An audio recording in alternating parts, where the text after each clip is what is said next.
Untuk malam hari ini kita akan ditemani oleh dua orang narasumber kita. Ada Ibu Husna. Selamat malam Ibu Husna. Selamat malam. Ya. Sudah masuk. Ya, sebentar. Oh, sudah masuk ya. Sudah. Oke, baik. Kemudian juga kita ditemani oleh Bu Muriati. Selamat malam Bu Muriati. Halo Ibu, bisa dengar? Kayaknya mic-nya masih di mute. Halo, selamat malam Bu Muriati. Malam, selamat malam. Ya. Oke, bisa terdengar suara saya? Bisa, bisa. Oke, baik. Terima kasih Ibu. Oke, juga malam hari ini kita kalau daftar terakhir itu ada sekitar 24 peserta ya untuk ngobrol malam hari ini. Mungkin ada update dari Pak Wahyudi. Update terakhir berapa orang yang hadir di ruangan ini? Saya pakai handphone soalnya. Update terakhir itu 24 orang. Ini kita sudah hadir.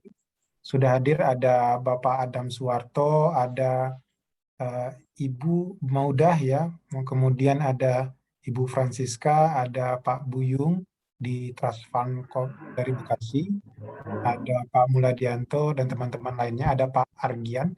Tadi ada salam dari Maudah ya, tulisannya Maudah aktif ya. Salam untuk Bang Rasdi katanya gitu ya dari Oke. Mungkin itu yang baru hadir Pak Rasdi.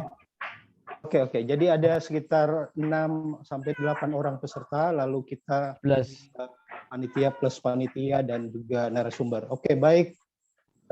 Bapak dan Ibu sekalian, saya kira kita mulai. Nama saya Rasdi Wangsa, saya dari Jaringan Kearifan Tradisional Indonesia yang ditugaskan untuk jadi pemandu malam hari ini. Baik, malam hari ini kita ditemani oleh dua orang narasumber utama kita. Yang pertama, Ibu Husna Gustiana Zahir ya, kalau tidak salah lengkapnya. Iya, iya Pak. Jadi kalau pakai lengkap-lengkap gitu. Iya, jadi saya mungkin pernah ketemu sama Ibu Husna ini dulu, kayak waktu masih di Aliansi Organik Indonesia. Sekali Bapak dua sombong mungkin. kalau nggak ingat saya, Pak.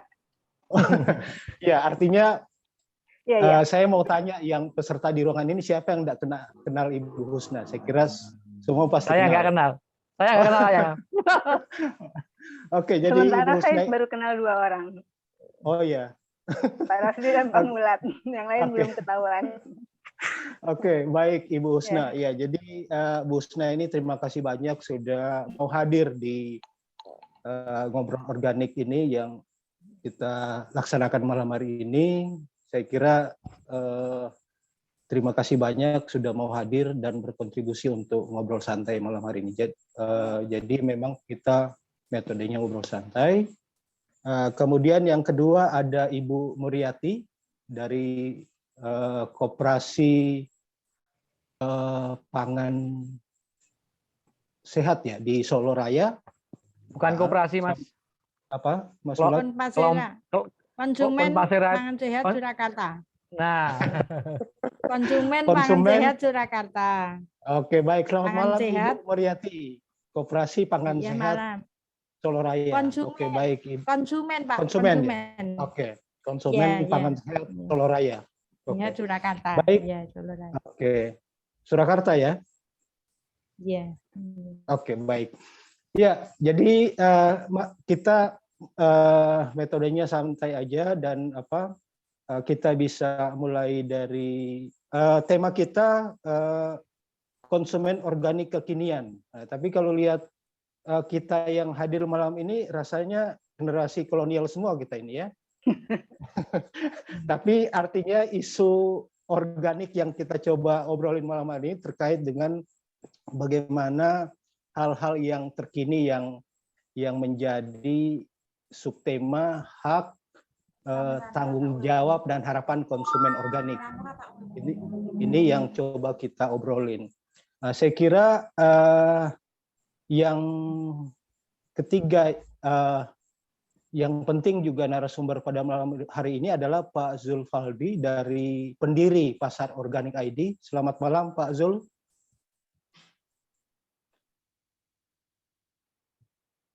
Mic-nya masih unmute, masih mute. Ya, Pak selamat malam Bapak-Bapak, Ibu-Ibu, Pak Rasdi. Terima kasih sudah join di event kami ini.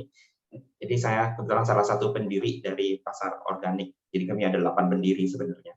Itu. Silakan Pak Rasdi. Oke, baik. Terima kasih Pak Zul. Jadi baik, saya kira untuk mengawali obrolan malam hari ini kita mungkin bisa mulai dari Bu Husna dulu dengan saya kira pengalaman 20 tahun menjadi pembela konsumen di Indonesia dan sekiranya banyak pengalaman ya. Mungkin setelah menerima tema kemarin ada poin-poin penting yang ingin disampaikan Ibu? Iya, baik. Terima kasih. Saya coba ya, gitu karena saya pikir ini ngobrol, jadi saya tidak menyiapkan materi secara khusus karena saya nunggu ditanya sebetulnya apa yang mau ditanyakan. Oke, ya. Baik, ya nggak apa-apa. Oke, ya. Ya, untuk selamat malam Ibu Bapak sekalian. Assalamualaikum warahmatullahi wabarakatuh. Salam sejahtera buat kita semua. Terima kasih sebetulnya dengan atas diberinya kesempatan pada saya untuk bisa berbagi malam ini, dan salam kenal juga mungkin dengan untuk Pasar Organik dan jaringan kearifan lokal jaringan tradisional. Kearifan tradisional Indonesia. Kearifan tradisional Indonesia. Dua nama itu baru saya kenal, tapi paling tidak saya kenal beberapa orang atau yang menghubungi saya gitu, saya pernah kenal beliau dan juga Pak Rasdi sendiri, kita pernah ketemu beberapa tahun yang lalu mungkin ya. Iya.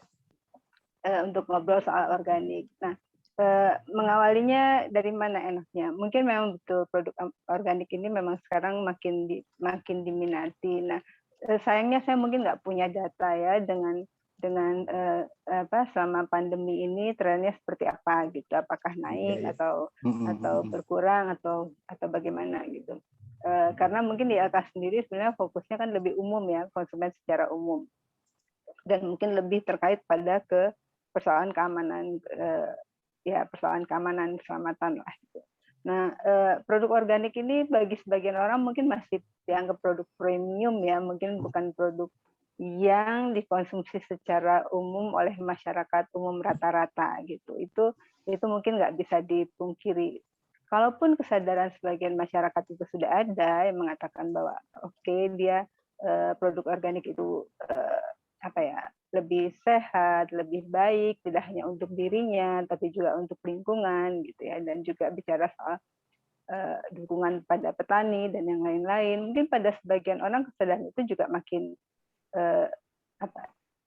banyak ya sekarang, mungkin makin tinggi gitu. Tapi balik lagi di konsumen sendiri mungkin tidak semudah itu, bukan tidak semudah itu. Bagi sebagian konsumen nggak ada masalah dengan isu-isu di pangan organik. Gini, balik lagi kalau ngomong konsumen itu pasti ngomong ekonomi ya, gitu. Nah itu saya mohon maaf karena pasti bagi konsumen itu masih menjadi pertimbangan gitu ya bicara harga. Kalau saya balik lagi, saya dari Jakarta, mungkin kacamata saya ada yang untuk melihat produk-produk organik di pasar komersial gitu. Nah, di situ memang mau tidak mau harga tampak atau harga yang kita jumpai itu jauh lebih tinggi daripada produk-produk konvensional. Nah, bagi sebagian orang yang punya daya beli cukup gitu secara ekonomi baik, dan kemudian dengan pengetahuan dan minatnya, dia itu akan tidak sulit untuk mengkonsumsi produk-produk organik atau memilih produk organik. Tapi bagi sebagian orang yang dengan dia punya kesadaran itu, tapi kemudian secara ekonomi perbedaan harga yang cukup tinggi itu juga bisa mengganggu bukan cash flow-nya ya, mengganggu belanjanya atau distribusi keuangannya gitu ya di dalam rumah tangga, itu mungkin bisa menjadi mau tidak mau menjadi pertimbangan. Itu mungkin bisa diperdebatkan oleh teman-teman, tapi pada kenyataannya kalau kita bicara di kota, itu yang terjadi gitu ya, itu yang ada. Nah, Jadi dia iya. sementara bicara bahwa dampak terhadap misalnya dia lebih sehat dan yang lain semacam itu nggak terlalu kasat mata kan. Saya tidak bisa mengatakan pada saat saya menggunakan produk organik itu kemudian saya menjadi lebih sehat, sementara kalau saya ganti dengan produk konvensional itu saya menjadi lebih tingkat kesehatan saya lebih rendah gitu. Itu sulit diukur gitu, sehingga mungkin bukan effortnya ya, sebagian tadi ya masih dengan ekonomi yang terbatas itu tidak terlalu memaksakan diri untuk bisa mengkonsumsi itu kalau dia masih punya pertimbangan harga. Nah, masalahnya kan juga informasi mengenai produk organik yang tidak di pasar komersial misalnya dari jaringan dan yang lainnya itu juga masih belum banyak gitu. Nah, ini yang menurut saya masih perlu digalakkan gitu. Buat orang yang paham. Kenapa? Ya, buat atau orang pertanyaannya Bu Husna, ada pengaduan nggak terkait dengan mahalnya produk organik? Nggak ada, pengaduan itu nggak ada. Cuma gini, pada saat kita mengkampanyekan produk ini, pertanyaan pertama atau komentar pertama selalu mengatakan itu mahal. Karena yang dilihat adalah di supermarket. Gitu. Udah pasti kemudian dia mahal, pasti lebih mahal, hampir 2 kali lipat gitu rata-rata mengatakan begitu gitu ya. Nah, di ruang-ruang di mana ada katakanlah temu konsumen produsen organik itu, di situ kemudian walaupun tanpa label, tanpa sertifikat, ada saat itu ada kepercayaan untuk kemudian mengkonsumsi. Tapi di luar momen-momen, di luar event-event semacam itu menjadi sulit karena patokannya belanjanya kan ke pasar atau ke supermarket gitu. Nah, itu satu hal mungkin yang masih menjadi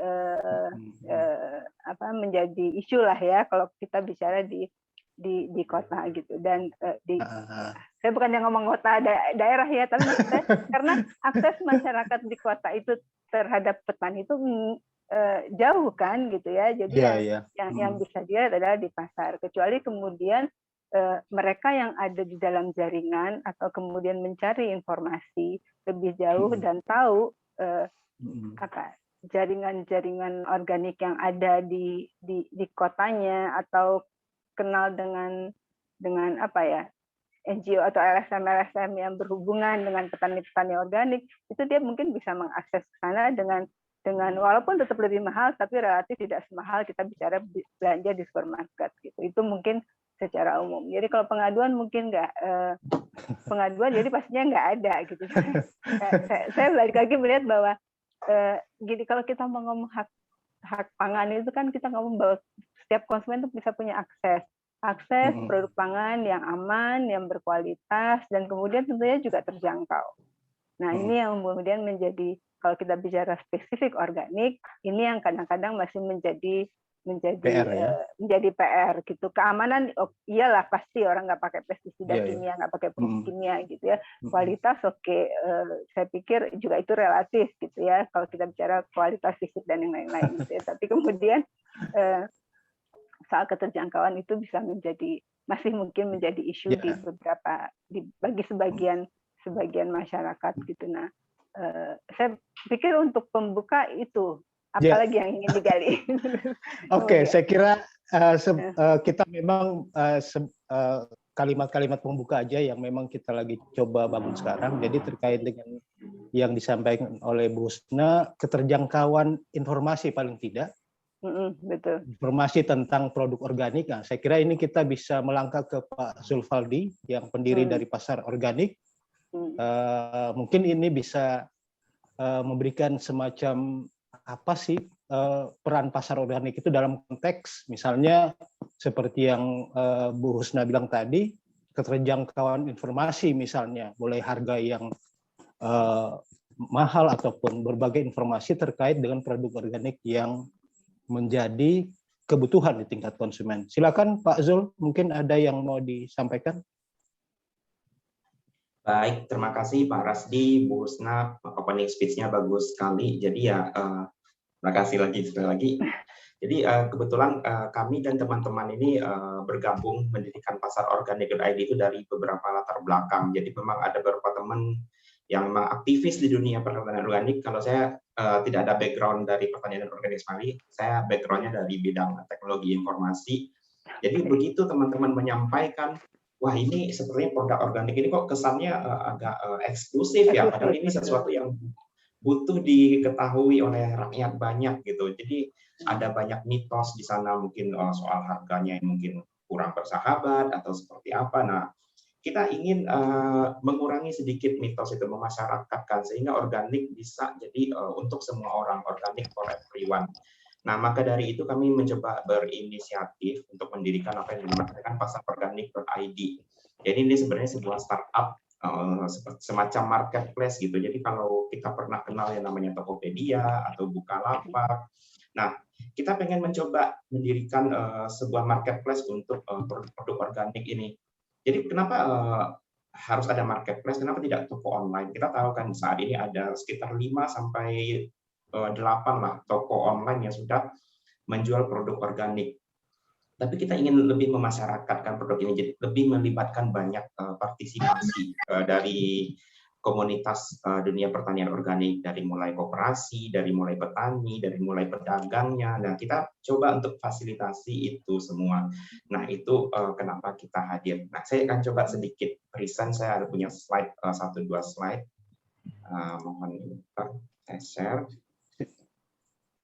Ya, jadi kalau kita mau coba sedikit mengenal seperti apa sih misi kami. Nah, ini seperti tadi saya sempat singgung, kita itu adalah startup baru aja mulai belum setahun ya, kita mengusung konsep marketplace. Jadi kita pengen mengakomodir semua sebanyak mungkin sebanyak mungkin pemangku kepentingan di dalam dunia pertanian organik ini, sejak dari hulu ke hilir. Jadi dari teman-teman yang memang aktivis di dunia pertanian organik, kami mengambil satu misi, yaitu mengedepankan nilai pertanian organik yang berkeadilan. Nah, berkeadilan itu seperti apa nanti mungkin kita bisa bahas di belakang. Intinya dengan bergabung dengan kami tentunya ada kemanfaatan lebih yang bisa didapatkan oleh mitra-mitra kami. Nah, kenapa kami hadir? Ya, ini paling tidak itu ada 4 poin besar ini. Jadi kita lihat memang ada permintaan seperti kata Bu Husna tadi, permintaannya itu ada, demand-nya ada, pertanian organik itu setiap tahun. Cuma visibility-nya itu mungkin masih kurang bagi yang sudah paham saja mungkin. Terus ya konsumen butuh jaminan kualitas produk dong. Sekarang ini kan banyak, ini udah masuk areanya Bu Husna nih, konsumen kekinian. Banyak yang ngaku-ngaku organik, ditempelin label organik ini, tapi tentunya yang lebih paham, pakar-pakar yang lebih paham tahu dong ini yang organik itu seperti apa sih. Nah, itu yang perlu kita sosialisasikan lewat si pasar organik.id ini. Jadi nanti ada namanya traceability yang seperti itu, jadi konsumen benar-benar bisa memeriksa.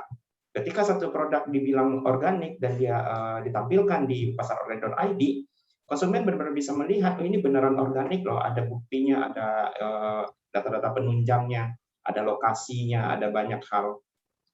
Yang ketiga ya petani, pedagang, produsen butuh tempat untuk menyalurkan penjualan ini.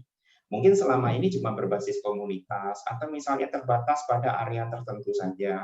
Misalnya petani organik yang ada di Malang Raya, misalnya, atau di Solo Raya, cuma menjangkau Jawa Tengah dan Jawa Timur.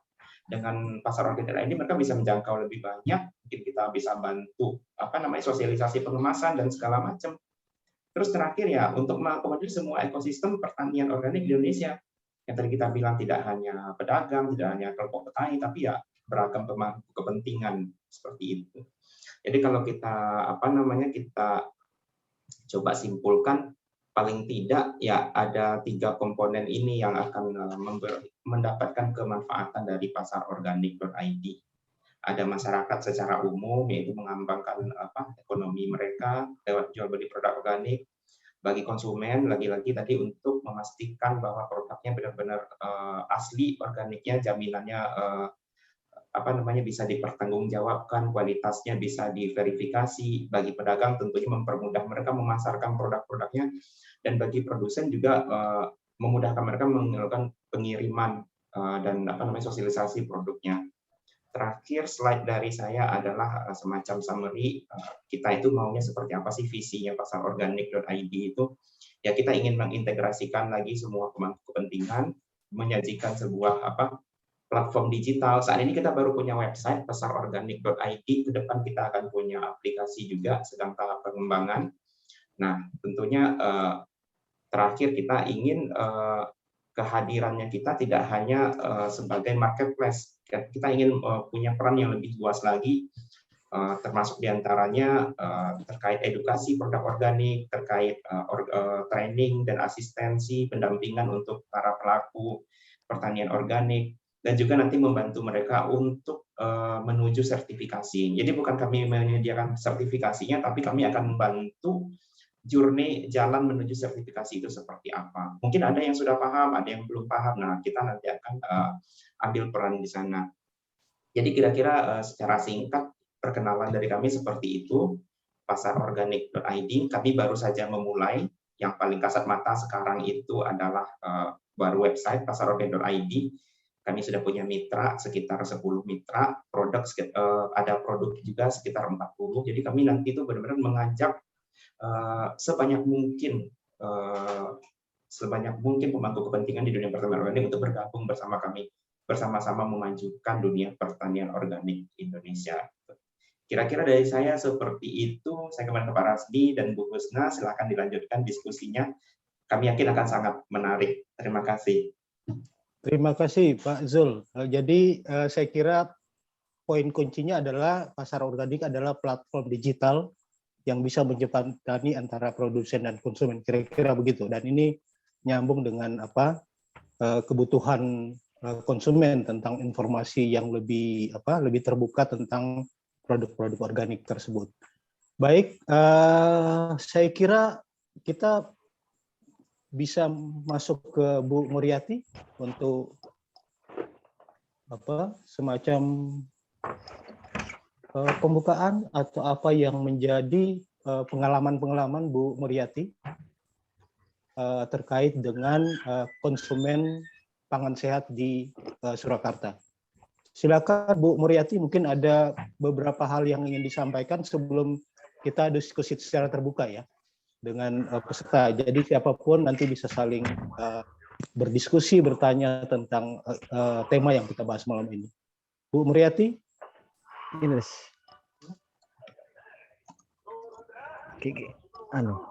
Tancap noy. Halo. Bu Muriati, ada kendala jaringan?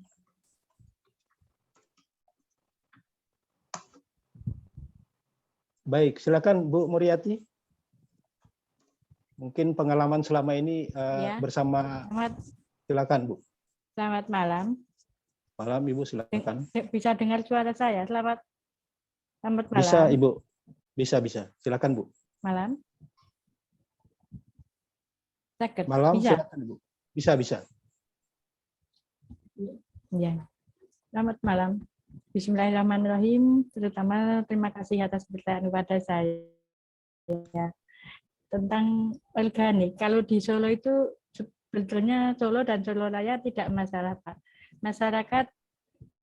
Masyarakat di kelas bawah pun sudah bisa menggunakan makan organik.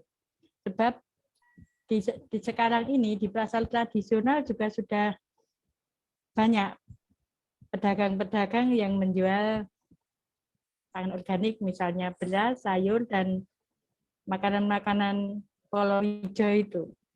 Bahkan untuk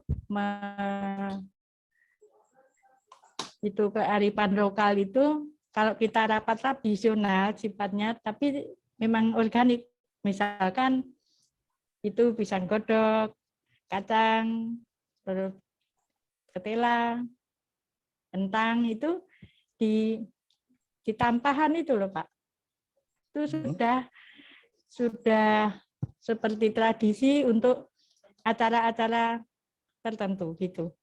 Jadi kalau di Solo memang kalau di pasar swalayan gitu memang harganya memang seperti sayur dan beras memang agak mahal. Mungkin kalau masyarakat di bawah tidak terjangkau. Tapi sekarang ini kalau di Solo sudah banyak outlet-outlet yang menjual beras organik, yang sayur-sayur organik di pasar tradisional juga sudah banyak.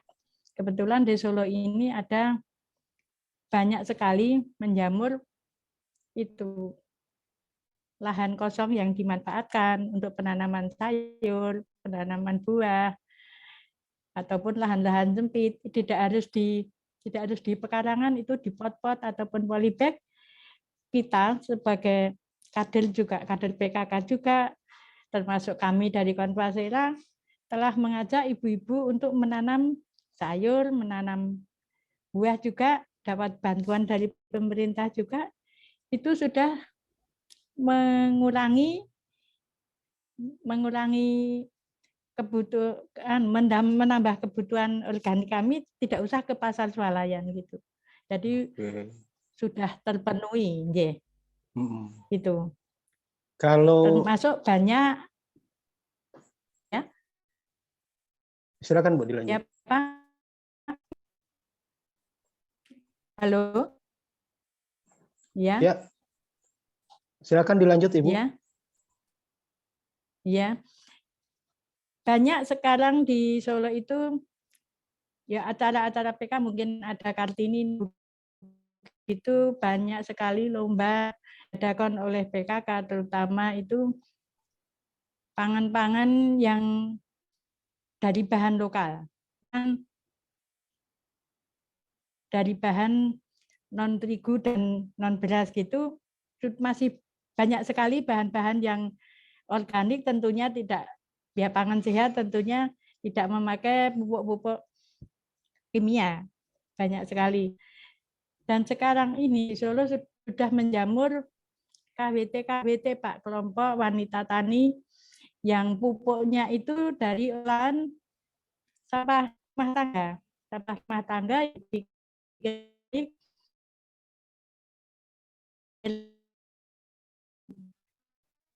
pupuk untuk itu, seperti yang kalau sudah airnya dianu kan menjadi pupuk kompos yang bisa untuk memupuk tanaman-tanaman itu, ya.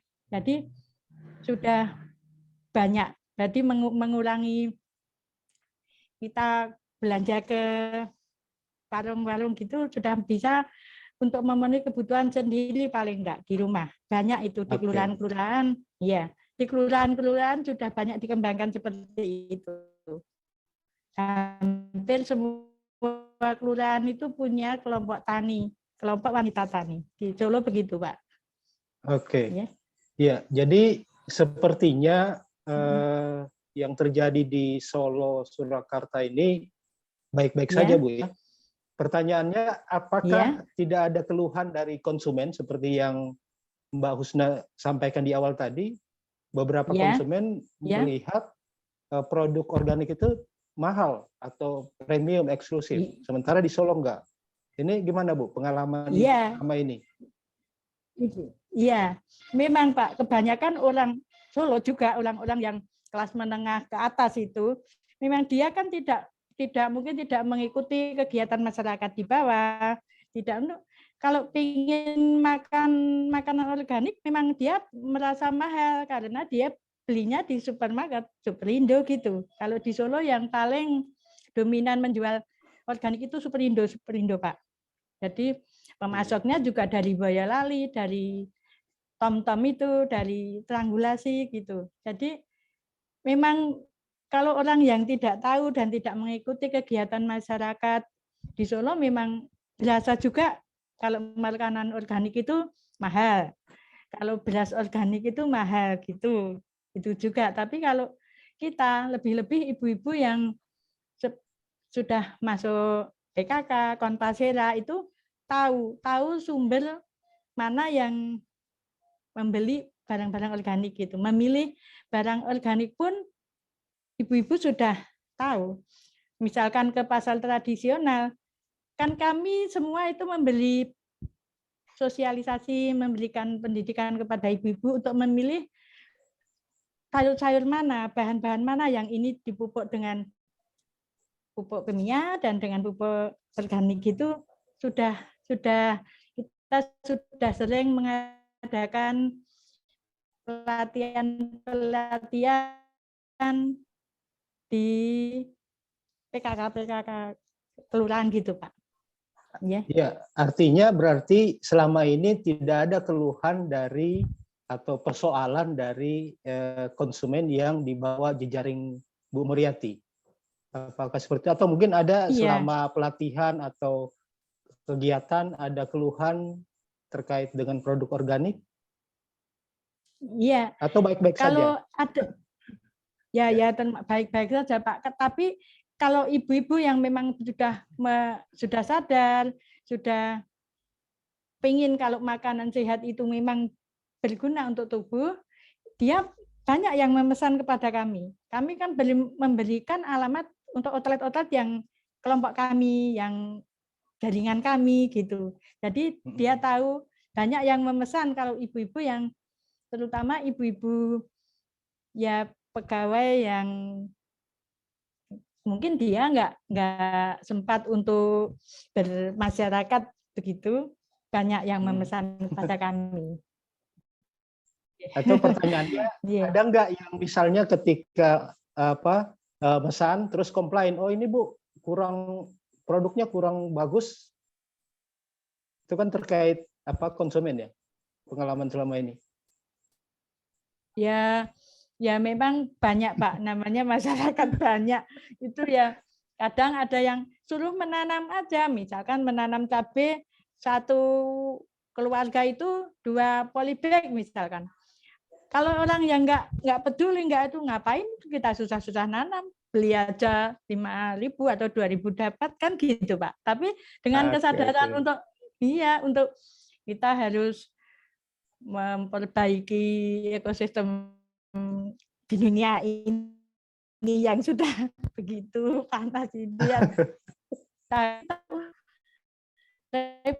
Ataupun apa nyadar Pak, itu setiap minggu gitu ya belanjanya ke KKWT. Kami punya KKW kebetulan di kelurahan kami. Banyak ibu-ibu pegawai terutama itu ya, beli kangkung di situ, beli cabai, terong di situ gitu. Oke, baik. Iya. Silakan Bu Husna, saya kira mungkin mungkin mau komentar atau menanggapi gitu. Mungkin di situ mungkin bedanya ya Pak Rasdi ya. Jadi di Bu Muriati karena di sana sebenarnya komunitasnya sudah ada dan kemudian dikelola pada saat mereka memulai juga mulai dari misalnya dari komunitas atau dari lahan-lahan sendiri gitu, dan kemudian jadi penyebarannya pun atau konsumen pun bermula dari orang-orang yang ada di sekitarnya gitu. Nah, itu saya pikir memang menarik dan ideal itu bisa seperti itu gitu. Karena kan itu juga berarti memperpendek rantai juga di sana gitu. Nah, rantai juga dan kemudian mungkin juga sumber-sumber beras pun gitu ya, itu nggak jauh dari sana gitu kan. Jadinya untuk bisa mendapatkan sumber itu juga menjadi relatif lebih mudah gitu, dan yang pasti kemudian dia mulai dari komunitas dan kemudian mungkin dari dari mulut ke mulut dan yang lain-lain itu bisa menyebar lebih baik gitu kan. Nah, bahwa kemudian yang menarik buat saya sebetulnya atau yang ingin saya tanyakan, pada saat Ibu mengatakan bahwa di pasar tradisional pun itu sudah penjual organik. Nih balik lagi dari kacamata saya yang belajar ilmu konsumennya di LKI mungkin ya gitu ya. Bagaimana kemudian konsumen bisa mengetahui itu tanpa kemudian label yang misalnya kalau dijual seperti layaknya di pasar ya, tanpa keterangan, tanpa label, mungkin itu menjadi nggak ada jaminan buat konsumennya gitu. Nah, gimana kemudian apakah memang ada pelabelan khusus atau ada bukan outlet ya, misalnya ada tempat lokasi khusus yang memang di sini adalah produk-produk organik yang disuplai oleh teman-teman dari kelompok tani mana atau semacam itu gitu. Jadi berarti kan juga memang ada tempat-tempat tertentu yang memang menyediakan itu gitu. Karena kalau enggak kan balik lagi nggak semudah itu konsumen bisa membedakan mana yang kemudian sayuran organik dan tidak gitu ya. Jadi Itu mungkin pertanyaan mendasarnya. Tapi kalau di teman-teman komunitas itu memang menjadi lebih mudah. Tapi kalau di masyarakat awam yang ingin memulai, katakanlah ingin memulai mengkonsumsi produk organik, dia kan juga butuh kepastian bahwa oh ya ini saya beli yang benar nih, bukan yang salah gitu. Itu juga mungkin perlu. Gimana Bu kalau bisa sharing Bu? Silakan Bu. Ya. Kebetulan Ibu, kalau di Solo itu kan dekat dengan Boyolali, dekat dengan Cepogo, Tawangmangu. Lah, petani-petani yang mengirim barang ke Solo, kalau orang Solo kan konsumer itu, enggak punya lahan juga. Lah, lahannya ya cuma di KWT, di kebun-kebun pekarangan yang itu yang enggak digunakan. Kami sudah tahu, yang penting kan tahu sumbernya Ibu. Kalau melabelkan itu memang mahal sekali. Kemarin kita komunitas itu ada yang dari dulu itu KSR itu melabelkan beras organik yang di Apoli Boyolali itu kan mahal banget. Kalau untuk petani juga kurang menjangkau. Lah itu kita belajar untuk memastikan dari mana sumber yang kita beli ini gitu. Beberapa kali kami mengajak tokoh masyarakat, juga kader-kader PKK itu untuk mengunjungi petani-petani organik, Ibu. Jadi tahu, dia bisa membedakan produk yang organik ataupun yang tidak, itu tahu. Dari Boyolali, di Cepogo itu kami pernah ke sana, dengan demikian kan ibu-ibu yang kami ajak ke sana, itu bisa memotivasi teman-temannya ataupun tetangganya, loh kalau beli itu yang seperti ini loh. Itu kalau yang di pasar tradisional Ibu. Kalau yang di pasar seperti di Superindo ataupun di mal-mal gitu kan memang sudah terlabel. Jadi ibu-ibu tahu kalau mau beli sayur yang organik, beras organik memang ada labelnya. Tapi masyarakat ya bawah nggak mungkin mau beli sayur mal gitu. Jadi ya itulah kita sebagai kader pangan terutama untuk memberikan motivasi dan sosialisasi kepada masyarakat kita untuk menilai mana sayur yang sehat dan sayur yang dengan pestisida gitu, Bu. Oke, jadi memang ini Alhamdulillah ini memang jejaringnya Bu Muriati ini memang konsumen yang teredukasi dan punya jaringan, kira-kira begitu ya. Nah, artinya kalau kita bicara kalau kita bicara kekinian sekarang, ini kan era digital ya, atau sekarang ini banyak market online, marketplace seperti yang pasar organik. Dan kalau dalam catatan saya itu pada tahun 2015 itu pengaduan belanja online itu peringkat kelima. Ya, berdasarkan informasi yang saya dapat ya, YLKI melaporkan 2015 pengaduan atas belanja online, artinya mungkin saya tidak tahu detail kasusnya, tapi ada persoalan dalam konteks belanja online. Nah, kalau kita bicara belanja online, ini kan terkait dengan platform digital kayak pasar organik, Tokopedia dan lain-lain. Nah, ini pengalaman Bu Husna selama ini gimana kira-kira dalam konteks? Ya, dalam 2 tahun ya berapa tahun terakhir itu memang mungkin dimulai di 2015 itu ya. Jadi selalu sebetulnya meningkat soal belanja online ini gitu ya. Karena di satu sisi ada kemudahan buat masyarakat, di sisi yang lain kemudian toko yang mana, marketplace yang mana, bukan ya, atau penjual yang mana yang kebetulan yang memang benar atau tidak dalam menjalankan bisnisnya, itu kan juga menjadi persoalan. Tapi untungnya di antara pengaduan yang sepanjang saya tahu nggak ada yang kaitannya dengan produk organik.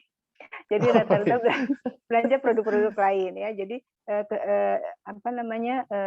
potensi permasalahan yang ada itu sepertinya pasti kita juga bisa tebak gitu ya. Misalnya ketidaksesuaian produk antara yang kita pesan dengan yang kemudian yang kita terima gitu, dan kemudian baik dari sisi macam-macam gitu, dari sisi kualitasnya, dan tidak sesuai dengan apa yang ditampilkan misalnya, dan kemudian pada saat ingin membatalkan itu persoalan refund menjadi susah gitu misalnya.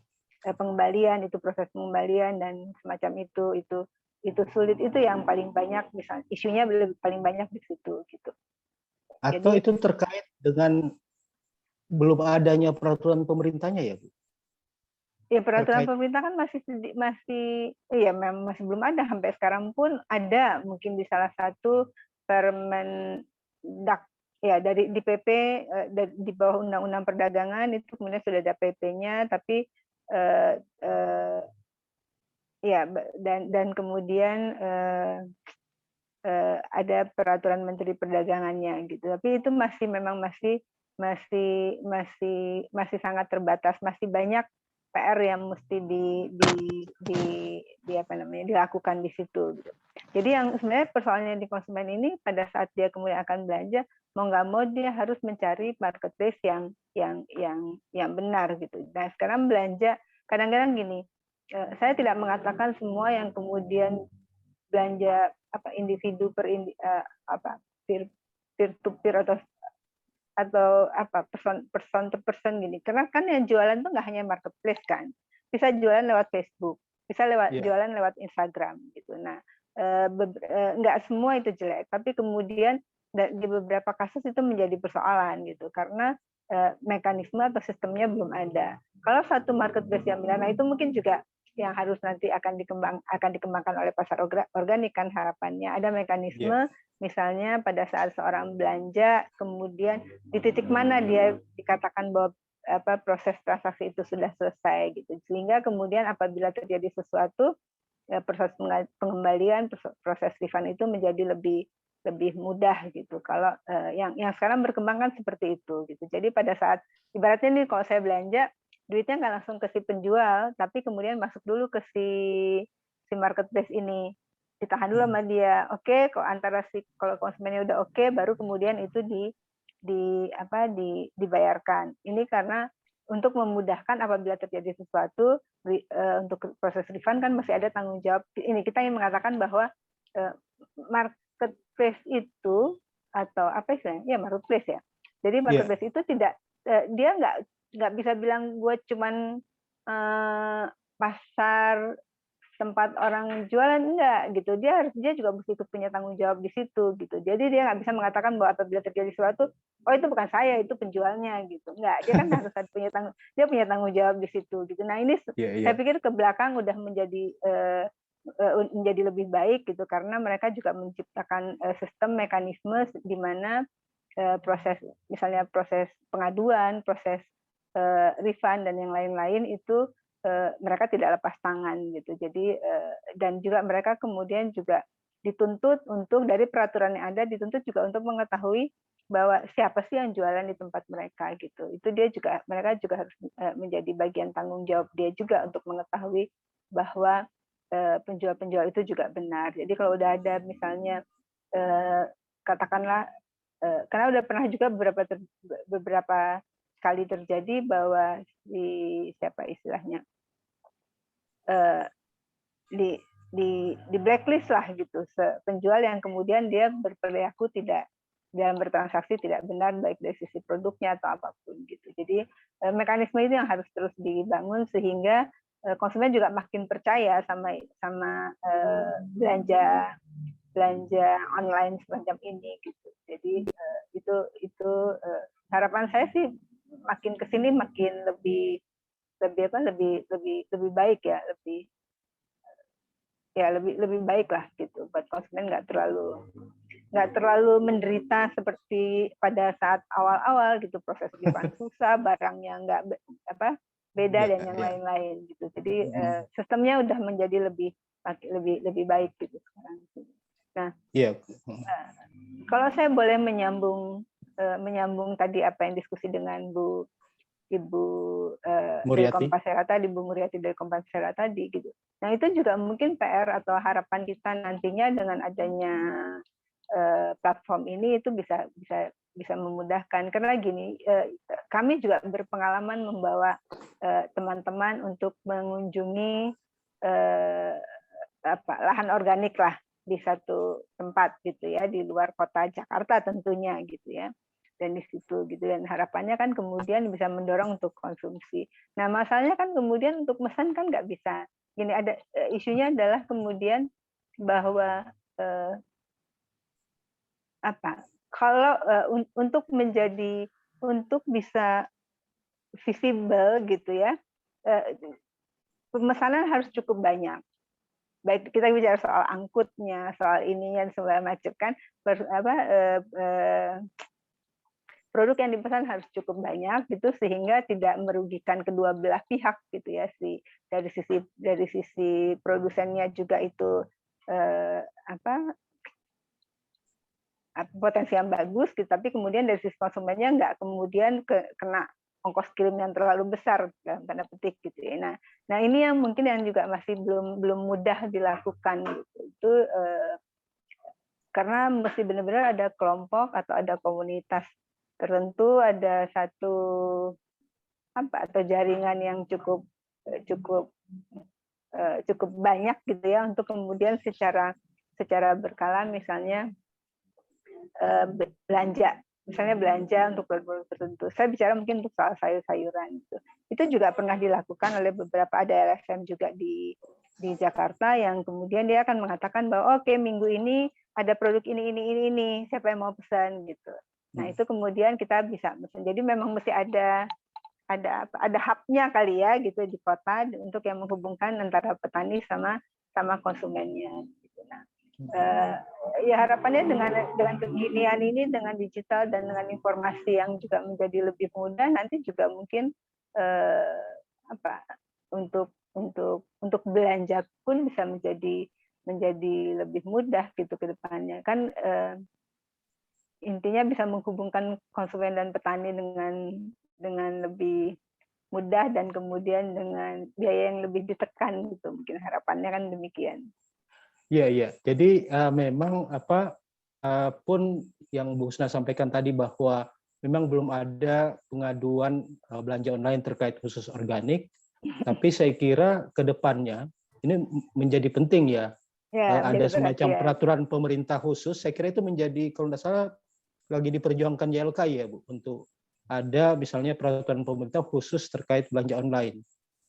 Karena terkait menyangkut misalnya perlindungan hak-hak konsumen misalnya begitu ya.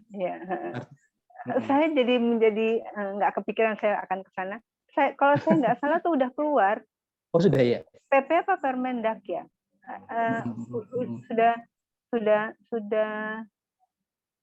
ada gitu. Terus jadi ya itu kemudian bagaimana memastikan tadi marketplace pun juga harus, nanti coba saya akan cek lagi, saya bisa share.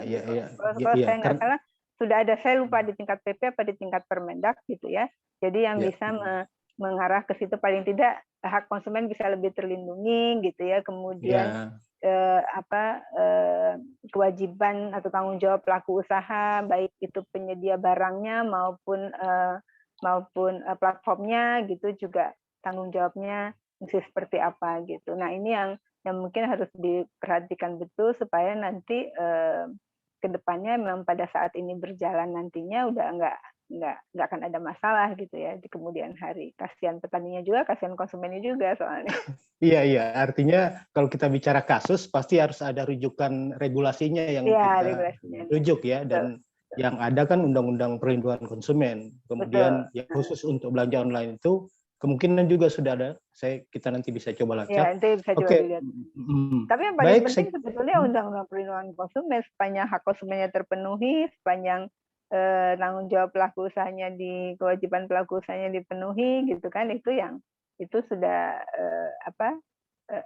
basicnya di situ. Nanti dalam sisi prakteknya mungkin nanti ya perlu, kalau online seperti apa, kalau transaksi langsung seperti apa gitu. Iya. Jadi memang dalam situasi digital ini banyak hal-hal yang mungkin belum terpenuhi dalam konteks Undang-Undang Perlindungan Konsumen yang memang lebih umum ya. Betul. Baik, Bapak Ibu sekalian, saya kira kita secara terbuka saja siapa teman-teman Bapak Ibu yang mau bertanya ke Bu Husna dan Bu Muriati. Ada yang mau bertanya silakan angkat tangan atau langsung di chat juga bisa terkait hak kewajiban dan harapan konsumen organik terkait dengan produk-produk organik ke depan. Saya kira yang kita sempat catat tadi bahwa memang dalam konteks konsumen yang terorganisir, teredukasi seperti Bu Muriati itu tidak ada masalah dengan soal kasus produk organik. Kalau misalnya di tingkat yang lebih menengah ke atas itu sudah ada produk organik yang tersertifikasi di supermarket. Cuman masalahnya kan ada beberapa klaim bahwa kalau yang di supermarket itu harganya mahal. Kira-kira begitu. Silakan yang mau bertanya atau berbagi. Salam organik, Bang Rasdi. Oke, silakan. Ada yang mau disampaikan? Ini dengan... Ya, Bang Rasdi, saya Rahman. Masih ingat Bang dari Tanah Mojopahit, Mojokerto. Oh, silakan Mas Rahman. Langsung berkomunikasi dengan ya. Terima kasih. Ini saya cuma menanggapi saja keterkaitan kita sudah lama bergelut di dunia organik, namun persoalannya adalah hanya sekitar label atau sertifikasi. Ya, jadi harapan saya sebenarnya untuk membumikan ini mesti harus ada jalan keluar, apalagi sekarang sudah didukung oleh teknologi. Tadi mungkin disampaikan oleh Bang Zul, mungkin siapa tahu kita bisa bersinergi nih untuk pasarorganik.id. Nah, kalau kemarin-kemarin sudah banyak advokasi, tapi sesungguhnya harus sekarang ini kita membumikan dan lebih memudahkan teman-teman yang secara tradisional, secara organik, tanpa perlu lagi dilabeli, tetapi itu adalah kekayaan dan kearifan lokal yang harus lebih dipahamkan kepada masyarakat. Nah, kira-kira bagaimana ini tanggapan kalau di Solo mungkin sudah teredukasinya sudah bagus, tapi secara keseluruhan masyarakat kita ini kan tidak seperti itu. Nah, juga nanti mungkin Bu Zuhar mungkin seperti apa dari sisi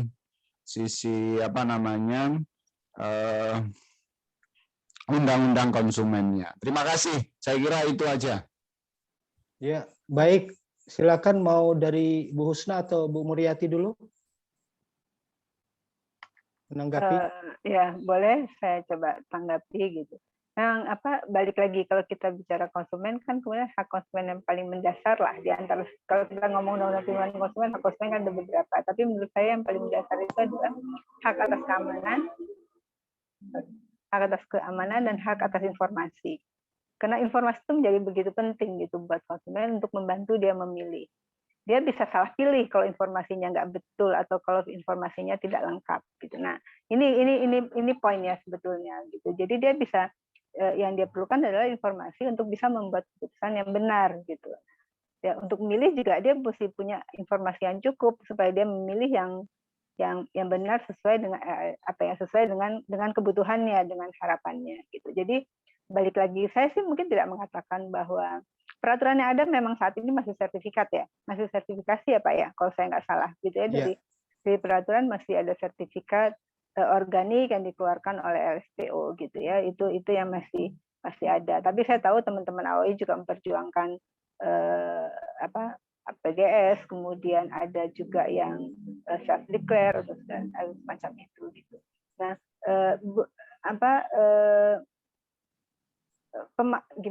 maksudnya gimana? Hal itu sebetulnya tidak menjadi masalah, balik lagi sepanjang itu informasi benar dan bagaimana kemudian meyakinkan bahwa konsumen meyakinkan konsumen bahwa itu informasi itu benar. Tadi isunya kan ada soal traceability misalnya gitu, dari mana dia berasal, pada posisi di mana konsumen nggak bisa menjangkau atau melihat tempatnya, dia butuh ada yang bisa memberi kepastian untuk itu gitu. Jadi kalau kemudian ya, ada contoh kasus nggak Bu Husna di luar produk organik misalnya, informasi dan keamanan pangannya seperti apa? Misalnya ada contoh kasus gitu yang pernah ditangani? Gini, kalau kemudian misalnya kalau dengan ada informasi yang jelas, buat konsumen kan yang penting adalah bahwa siapa yang bikin sih, gitu ya. Ini ngomong sederhana nih, kita bicara ngomong pangan ya. Ngomong pangan itu, asal pangan itu kan menjadi penting gitu. Kalau kita bicara produk olahan tuh produsennya siapa. Jadi kalau ada persoalan, kita tahu yang akan kita tanyakan, kita akan bertanya kemana, atau kita akan mengadu kemana, atau kita akan menuntut siapa, gitu. Jadi informasi itu tidak hanya bicara informasi produknya, tapi siapa produsennya atau siapa sumbernya gitu. Itu yang menjadi yang menjadi penting gitu. Jadi kalau misalnya terjadi sesuatu, siapa nih yang mau bertanggung jawab? Kalau kemudian nggak ada keterangan, nggak ada informasi kan bahwa katakanlah saya misalnya beli jajanan yang nggak ada label, bukan beli jajanan, produk kemasan yang nggak ada labelnya, nggak ada keterangannya. Kalau terjadi sesuatu, saya mau kemudian mengadunya kemana gitu kan? Itu salah satu sebetulnya kenapa informasi itu penting. Informasi yang mendasar aja sebetulnya, terutama soal sumber gitu.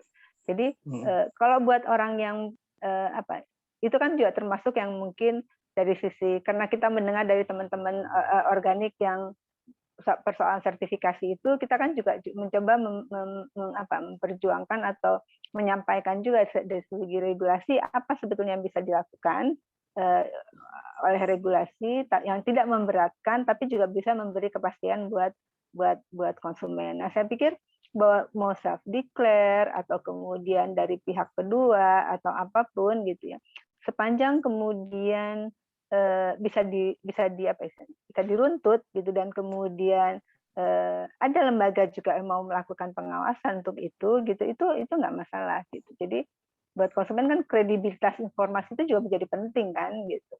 Ini kalau misalnya saya ngaku-ngaku bikin organik tapi bahwa konsumennya kan nggak tahu itu sumbernya dari mana gitu, apa benar apa enggak gitu, itu bisa menjadi persoalan. Mungkin banyak yang nggak tahu dan mempercayai itu, tapi kemudian bisa juga kalau tiba-tiba kemudian ketahuan dia salah, kan itu akan menjadi persoalan di belakang hari gitu. Nah, saya pikir balik lagi tuh informasi gitu, itu yang menjadi dasar gitu ya. Buat konsumen sendiri, pada posisi dia punya pemahaman apa sih kelebihannya produk organik, tidak hanya dari sisi sehatnya, tapi juga kemudian sisi kita bicara bagian dari tanggung jawab sosial kita, solidaritas kita kepada kelompok tadi petani yang mengembangkan itu gitu. Persoalan sertifikat mungkin bisa dipinggir. Ini saya nggak ngomong hukum nih ya, itu bisa dipinggirkan gitu ya, secara individu ya, maksudnya secara individu, konsumen individu itu mungkin bisa dipinggirkan. Sepanjang kemudian tadi kepercayaan itu juga tetap ada, bahwa dia tahu sumbernya jelas, siapa kemudian yang bertanggung jawab terhadap produk-produk itu gitu, sehingga kalau terjadi sesuatu jelas siapa yang bertanggung jawab, itu mungkin relatif nggak masalah. Jadi kalau teman-teman lihat juga di komunitas-komunitas yang ada di Jakarta juga, dia juga tidak mempersoalkan label sebetulnya. Yang dia tahu, oh kelompok ini misalnya menyediakan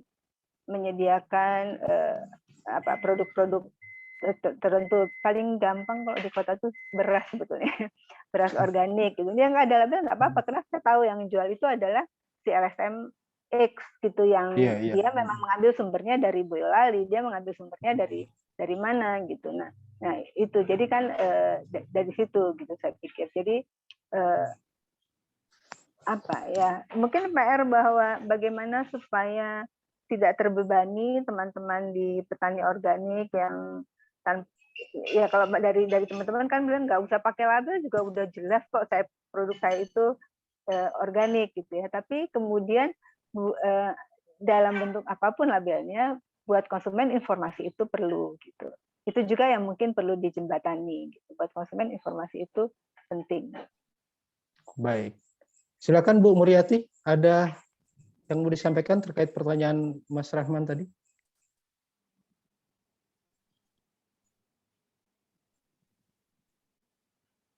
Mic-nya belum di unmute, Bu Mur.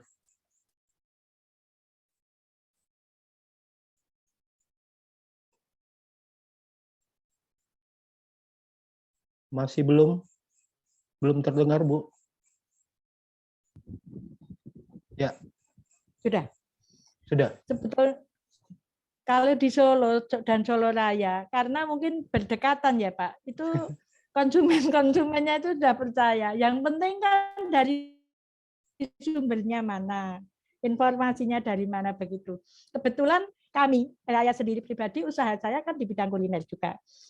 Saya setiap bulan itu sudah transaksi dengan teman-teman yang organik, beras misalkan ya dari mana pun, dari Boyolali juga pernah, dari Klaten juga, itu dia kirim 50 kilo pun mau dia mengirim. Sayur juga begitu. Sayur itu kalau saya ada pesanan orang punya kerja gitu ya, kebetulan kami catering, itu diantar sampai rumah dari kelompok petani yang pernah kami kunjungi. Banyak juga itu. Dan di Solo itu sebetulnya dulu waktu masih ada Car Free Day itu, petani-petani yang dari Cepogo itu bisa berjualan di Car Free Day dengan ya ini organik, semua sudah percaya kalau dari sana. Kalau mungkin kalau di Mbak Asna sudah kota besar ya Pak, jadi nggak banyak orang percaya biarpun ini organik. Tapi kalau di Solo dan Solo Raya itu emang tahu sumbernya dari itu sudah percaya. Kebetulan petani-petani di Solo Raya itu memang pemerintahnya sudah mendukung organik itu kan untuk mengurangi sampah yang jadi pupuk organik sendiri gitu loh. Jadi gampang ya, itu tadi kalau memang pengen punya labelnya ya karena mahal itu. Jadi kami tidak intinya sosialisasi, memberikan tentang ini emang produk organik. Kalau nggak percaya mari kita ke sana gitu loh. Jadi percaya kalau di Solo dan Solo Raya.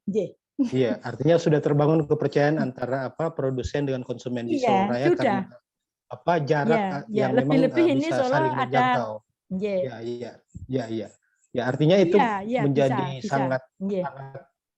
menjadi sangat baik kalau memang konsumen dan produsen memang punya jarak yang cukup dekat. Nah, tapi kan kita bicara kekinian sekarang produsen bahwa bisa nyambung ya. Oke, ya. Jadi bisa nyambung antara langsung dikirim juga. Kita order ya. Iya. Jadi bisa nyambung antara produsen dan konsumen karena jaraknya dekat. Dari teman-teman lain silakan yang mau bertanya. Pak Wahyudi bisa bantu, ada yang mungkin bertanya secara chat. Tadi ada yang bertanya perbedaan antara hidroponik dan organik. Kemudian itu dari Pak Argian. Itu sih Pak Rasdi yang bertanya di kolom chat. Ini lebih ke teknikal isu pertanian organik ya. Kalau tidak salah itu kalau menurut IFOAM sampai dengan terakhir itu ya hidroponik itu belum kategori organik. Kalau tidak salah itu IFOAM ya. Tapi itu kan teknikal. Baik ya, yang lain mungkin. Saya juga nggak terlalu. Saya ingin komentar dikit. Saya juga sebenarnya nggak terlalu paham detailnya. Cuma yang saya tahu di praktek hidroponik itu kan dia kemudian nutrisinya kan ditambahkan secara khusus. Dan memang ada bahan-bahan untuk nutrisi, sebagai nutrisinya gitu. Nah, nutrisinya itu kan bukan belum tentu kemudian bahan-bahan organik yang ada di situ gitu. Jadi saya pernah menanyakan ke teman yang kemudian mengelola hidroponik itu, bisa nggak sih kalau kita pakainya nutrisinya nggak usah pakai campuran, dia kan ada ininya ya, ada komposisinya gitu, ada formulanya gitu ya. Kalau kita pakai pupuk organik bisa nggak ini nggak gitu. Nah itu belum terjawab gitu karena memang ada formula khusus untuk si hidroponik itu gitu. Jadi saya juga mengatakan bahwa hidroponik ya bukan organik sebetulnya. Oke. Ya, jadi itu diskusi teknik ya yang dan kalau berdasarkan IFOAM internasional itu kalau tidak salah rapat umum terakhir memutuskan itu belum organik kalau hidroponik. Kalau itu rujukannya ke IFOAM. Yang lain terkait mungkin Pak Zul ada yang mau disampaikan dari pasar organik, silakan. Mungkin saya sedikit menanggapi tadi ada isu cukup menarik yang diangkat Bu Kusna terkait hak konsumen ya. Tadi saya sempat mencatat terkait produk organik ini, tentang traceability dan sertifikasinya. Nah, kebetulan kita di pasarorganik.id sudah menindaklanjuti hal yang seperti itu, Bu Husna dan rekan-rekan hadirin semua. Jadi untuk setiap produk yang kebetulan tayang di pasarorganik.id itu kami memberikan edukasi tentang sertifikasi. Jadi bisa diklik di salah satu produk ini sertifikasinya jenis apa aja, apakah penjaminan tingkat 1, 2, 3 atau para pihak, dan dijelaskan juga apa aja itu jenis penjaminan tersebut. Nah, terkait satu lagi untuk meningkatkan kepercayaan konsumen itu adalah dengan traceability information. Jadi informasi dari mana sebenarnya produk ini berasal. Mungkin tidak relevan dengan Bu Muriati di Solo karena sudah saling kenal mengenal, konsumennya juga sangat dekat. Tapi untuk konsumen yang lebih luas, mereka bisa klik, oh ini ada produk misalnya sabun Mori, diklik, oh ini dari kelompok petani ini, ada alamatnya, ada nomor sertifikasinya juga. Jadi kita sampai setransparan itu. Jadi tidak hanya fokus di menjual produk, tapi juga fokus di transparansi informasinya gitu. Dan yang pada akhirnya juga akan mendukung para pelaku pertanian organik di sana gitu. Jadi itu satu bentuk tanggung jawab kami terhadap ini yang coba kami adopsikan ke informasi yang kami tayangkan di pasarorganik.id. Kira-kira seperti itu menanggapi Bu Husna. Ya. Terima kasih. Saya juga sempat buka pasar organik itu karena pengen tahu juga kan ini apa gitu ya. Apakah kemudian dia memang udah jualan produk yang udah bisa menghubungkan konsumen dengan produsen gitu ya. Dan di situ memang terlihat ada penjaminan ada self declare, ada penjaminan pihak 1, pihak 2 pihak 2 ya, penjaminan pihak 2 dan ada juga pamor dari AOI yang sama ini kita pernah tahu. Nah, mungkin tanpa bermaksud membebani si pasarorganik.id ini, platform ini, saya pikir itu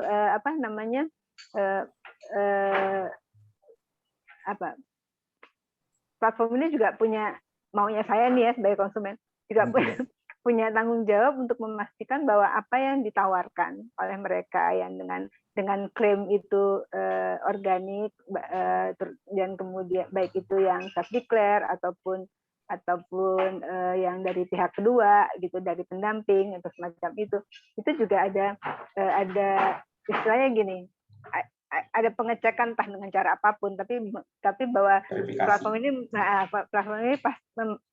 yakin atau pasti bahwa oh ya ini memang benar gitu, dan itu akan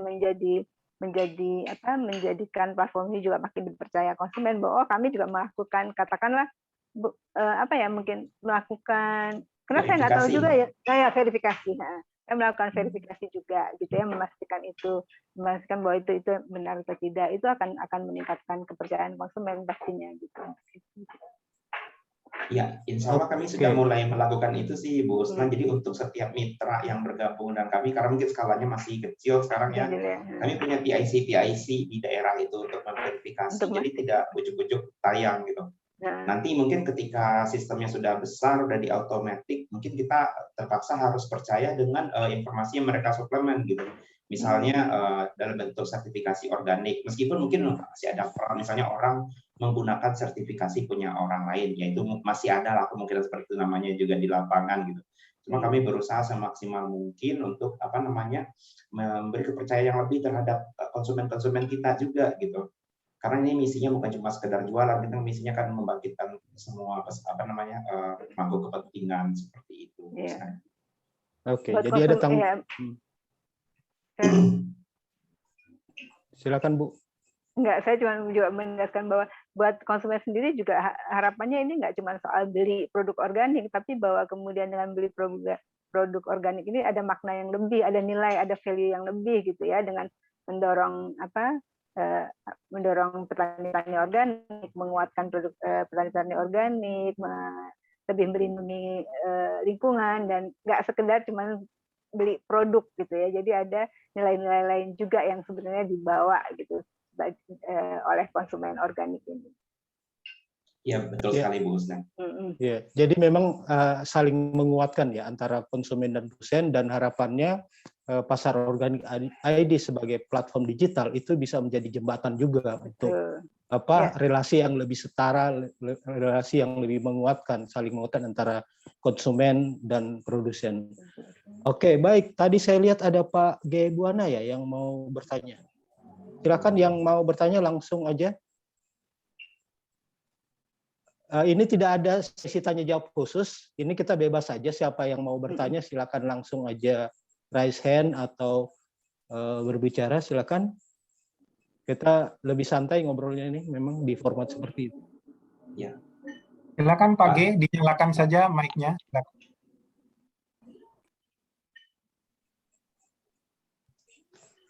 Itu mic-nya belum hidup, Pak G. Buana. Silakan Pak G. Buana.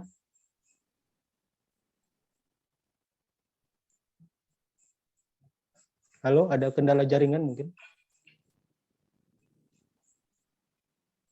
Pak G. Buana? Oke, sambil menunggu Pak, hilang gambarnya, ada kendala jaringan mungkin ya.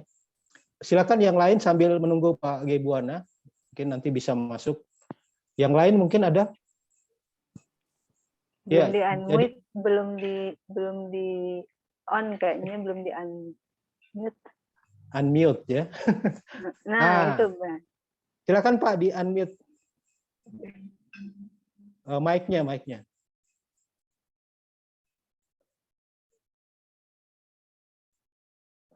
Ada yang bisa bantu di sebelahnya Pak G. Buana untuk unmute mic-nya?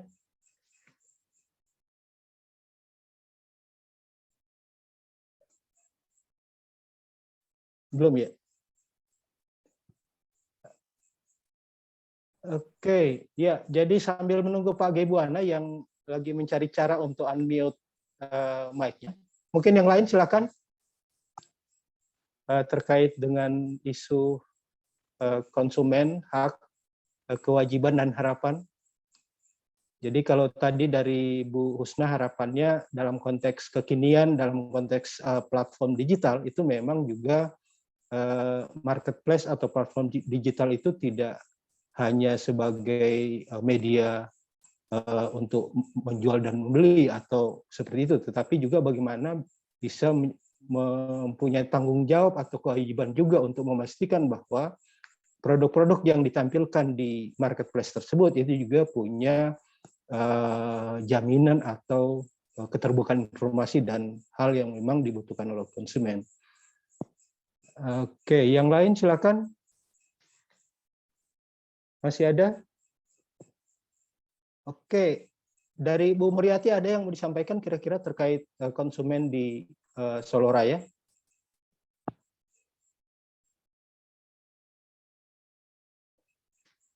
Oke.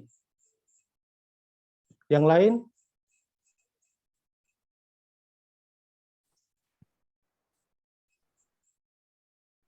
Bu Muriati, mic-nya kalau...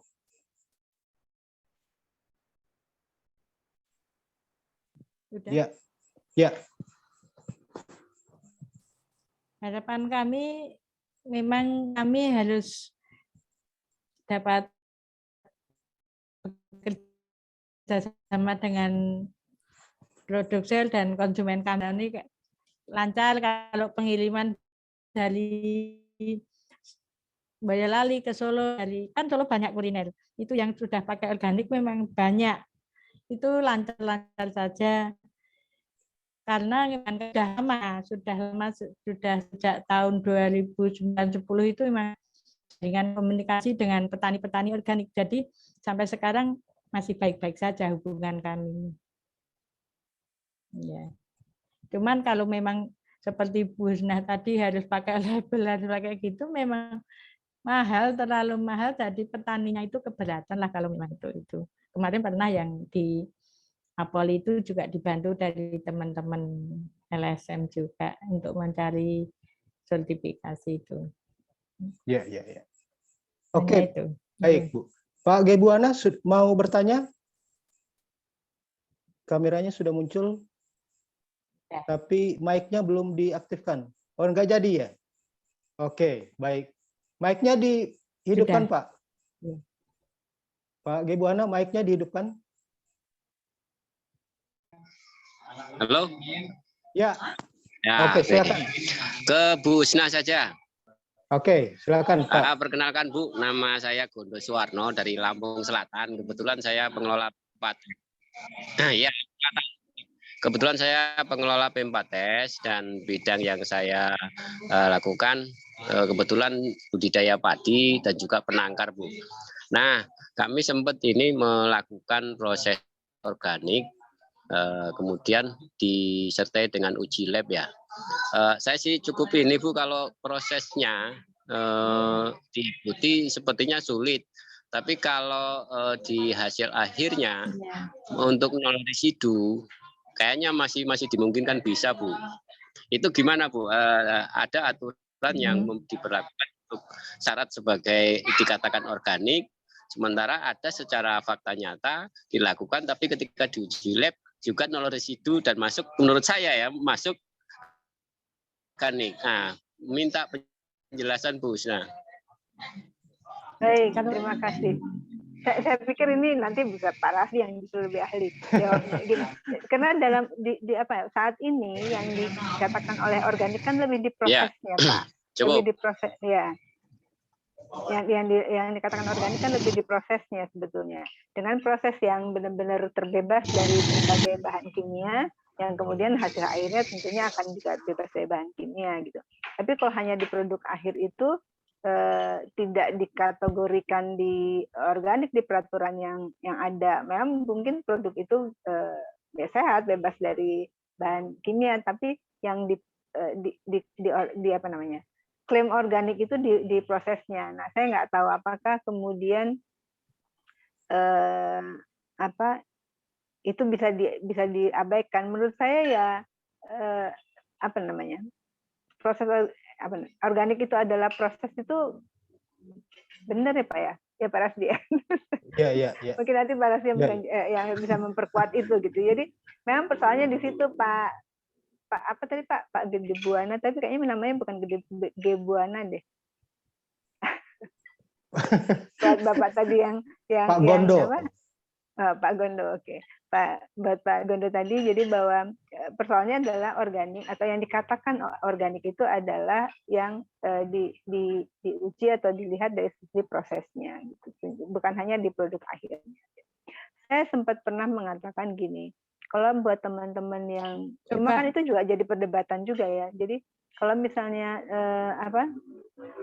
teman-teman yang terlalu sulit atau terlalu berat untuk mengurus sertifikasi organik gitu, apakah kemudian kita bisa punya penamaan yang lain gitu, tapi kemudian semua orang tahu bahwa itu berarti dia memang bebas dari bahan kimia gitu.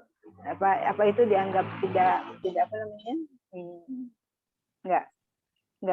nggak cukup menjual buat teman-teman yang lain. Itu sebenarnya kalau buat konsumen kan sepanjang informasinya jelas gitu ya. Jadi mungkin dengan tanpa kata-kata organik tapi kita menciptakan kata lain lah gitu ya yang kemudian bisa memastikan bahwa itu adalah memang proses organik tapi tidak disertifikasi pihak ketiga aja gitu. Nah, itu juga mungkin bisa dianggap satu pilihan juga mungkin buat teman-teman yang bergiat di organik. Gitu aja, Pak. Coba. Iya. Bu Saya Riyati. tambah. Ya, silakan. Saya tambahkan Ibu. Kalau menurut pengalaman saya, waktu kami berkunjung di Beras itu, lahan itu 2 tahun dikosongkan, Bapak. Jadi betul-betul disterilkan dari residu kimia. Jadi 2 tahun itu memang tidak ditanami, cuma ditebari pupuk, diolah gitu, dibolak-balik gitu. Tapi waktu itu memang masyarakat itu pemerintahnya juga mendukung. Jadi petani-petaninya juga disuplai bahan pangannya. Terus sumber airnya itu juga dari umbul itu seperti apa ya? Ya sumber air yang memang khusus untuk pengairan itu, tidak tercampur dengan air apapun. Jadi airnya memang betul-betul steril dari sumber mata air. Itu untuk mengairi 10 hektar kalau enggak saja. Terus orang yang membawa pupuk ataupun itu enggak boleh pakai kendaraan bermotor, Pak. Itu pakainya jalan kaki. Jadi enggak ada asap kendaraan gitu, enggak ada. Terus setelah 2 tahun baru diolah untuk jadi sawah, jadi penanaman itu. Kalau yang di sumbernya itu, sumber mata airnya itu enggak boleh untuk mandi orang pakai sabun. Untuk mandi hewan malah boleh, tapi enggak digosok pakai rumput atau pakai itu sabut kelapa itu. Jadi enggak, memang betul-betul steril dari kimia, enggak ada polusi kendaraan, asap kendaraan, enggak ada polusi kimia apapun. Jadi memang betul-betul tanah itu steril dari bahan kimia. Setelah 2 tahun ya itu baru diolah itu.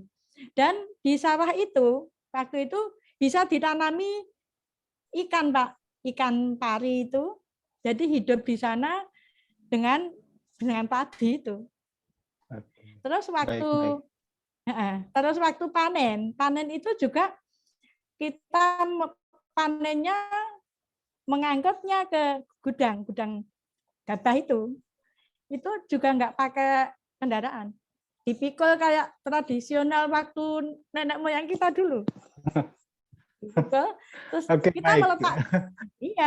kita meletakkannya gabah itu di atas papan, Pak. Jadi nggak langsung di tanah gitu, nggak. Dikasih papan, baru kita ditaruh di situ. Terus keringkan juga, selepannya pun khusus untuk petani organik, untuk padi organik itu. Nah, waktu itu begitu, terus bisa kita mendapatkan sertifikasi organik. Enggak begitu itu, enggak ya gitu. Kalau baik. Iya, artinya kalau kita bicara regulasi, bicara peraturan perundang-undangannya, itu kan ada SNI pertanian organik. Itu sudah jelas aturannya di situ. Dan kalau kita bicara peraturan itu memang yang mandatori itu hanya sertifikasi pihak ketiga. Yang lembaga sertifikasi. Tetapi kan dalam konteks kebijakan di negara ini kita mendorong juga pengakuan atas penjaminan pihak pertama atau self declare dari produsen itu sendiri, lalu penjaminan pihak kedua dari lembaga yang mendampingi petani, kemudian pihak ketiga, lalu ada juga yang sekarang berkembang PGS, para pihak menjamin bahwa produk itu organik. Nah, itu semua menurut saya kalau kaitan dengan tadi yang Bu Husna sampaikan soal hak-hak konsumen, yang penting di sini adalah kejelasan informasi, keterbukaan. Jadi kemudian konsumen yang akan memilih apakah dia percaya dengan self declare atau pihak ketiga dan seterusnya. Itu kan mungkin poinnya ya, terkait dengan yang ditanyakan oleh Pak Gondo Buwono ya tadi. Nah, itu memang kalau yang kita tahu bersama, saya kira dalam pertanian organik itu yang kita mau lihat adalah prosesnya. Bagaimana petani berproses dari bahan sampai dengan produk itu ke konsumen. Jadi tidak tercemar. Artinya dengan standar yang ada pun, ini di dunia kita yang fana ini yang sudah banyak pencemaran, memang beras itu sangat sulit sekali untuk misalnya 0 residu. Artinya itu yang kalau beberapa gerakan pertanian organik bilang kita mendorong bagaimana petani itu menuju kepada produk yang memang benar-benar organik. Yang penting upaya petani. Kira-kira itu yang banyak menjadi concern orang ya, karena organik itu bukan hanya soal produk tapi juga ada banyak hal di dalamnya. Oke, ya begitu. Yang lain silakan, ada yang mau tanggapi atau pertanyaan? Saya tidak bisa melihat semua layar karena pakai HP. Oke, masih ada? Kalau tidak ada mungkin kita bisa closing statement mungkin mulai dari mana dulu? Dari Bu Husna dulu. Mungkin closing statement, Bu. terkait dengan hak dan kewajiban konsumen.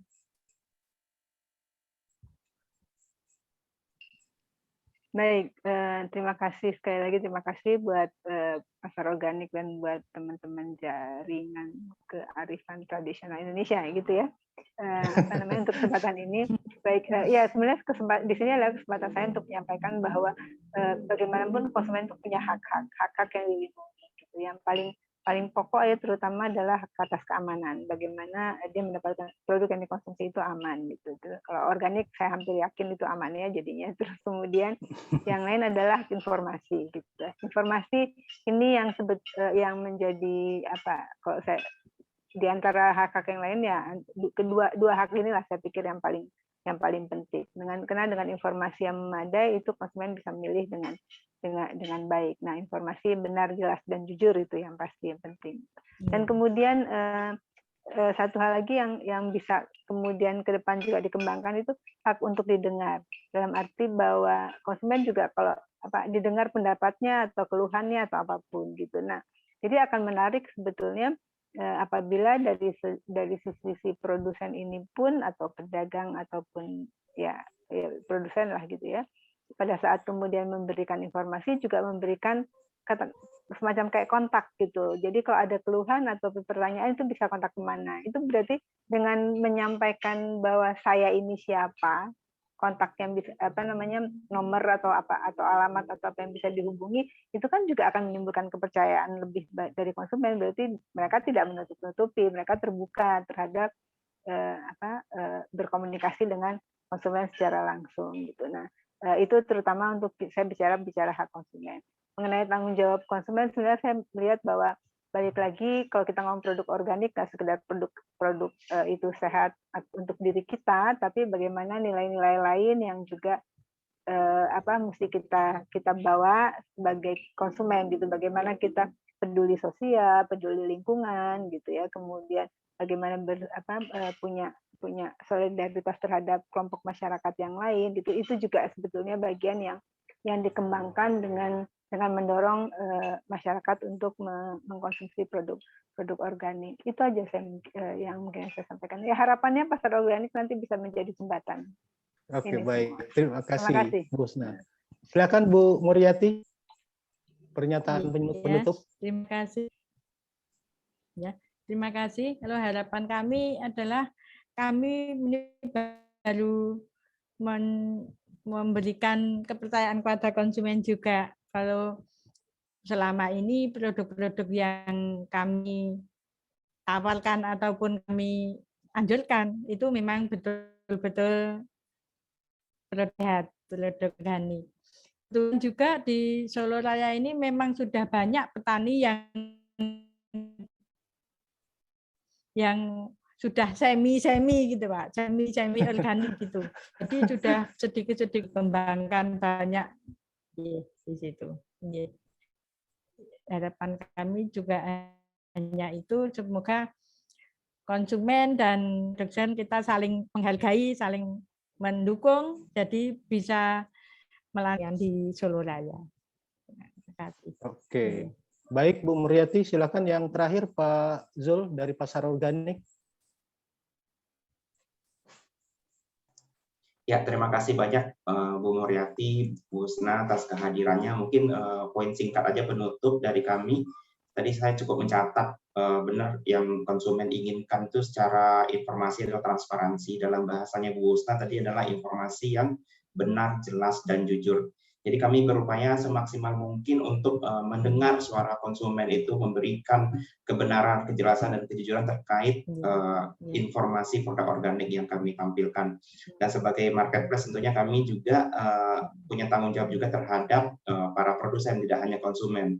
Jadi kepada para produsen, kepada komunitas pertanian organik, tentunya kita sama-sama ingin mengembangkan pertumbuhan yang berkelanjutan untuk pertanian organik ini. Jadi sama-sama untung lah, sama-sama mendapatkan manfaat baik dari produsen dan juga konsumen. Dari saya seperti itu penutupannya Pak Rasdi. Terima kasih. Terima kasih kembali Bu Husna, Bu Muriati, dan para hadirin peserta sesi hari ini. Oke, baik. Terima kasih banyak Pak Zul. pernyataan penutupnya. Baik, terima kasih Bu Husna, terima kasih Bu Muryati, dan juga semua teman-teman, Bapak Ibu sekalian. Akhir dari obrolan kita, semoga nanti kita bisa ketemu di kesempatan berikut. Terima kasih, selamat malam, semoga sehat selalu di masa masih pandemi corona ya. Terima kasih semuanya, sampai ketemu. Assalamualaikum warahmatullahi wabarakatuh. Selamat malam buat kita semua. Waalaikumsalam. Selamat malam. Terima kasih semuanya. Malam. Terima kasih. Terima kasih semuanya. Selamat bertemu kembali. Makasih.